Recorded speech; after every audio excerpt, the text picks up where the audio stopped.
6 days in Penang. This is day 4, which is my last day dekat Georgetown. So I decide pergi lunch dekat Dim Sum Valley, which is RM4.60 satu plate. So I makan just 4 plate je, sebab nak makan heavy things macam nasi lemak apa semua tu lah. And then after lunch I check out from this hotel, the Century I go untuk check in dekat Teluk Bahang, which is Bahang Bay Hotel, Teluk Bahang.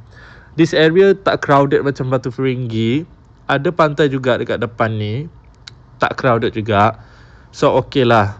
So this is the hotel tour. Dapat everything. Bilik dia besar, tandas dia pun besar gila.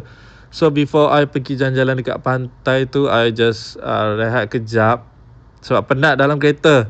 And then tengok, pantai ni tak ramai orang. So bergambar lah waktu sunset. Tapi sadly bulan ni macam sunset tak cantik sangat lah. Tapi boleh lah, adalah warna orange tu sikit. So this is the beberapa gambar I managed to capture using my own tripod. Pakai gambar sendiri je.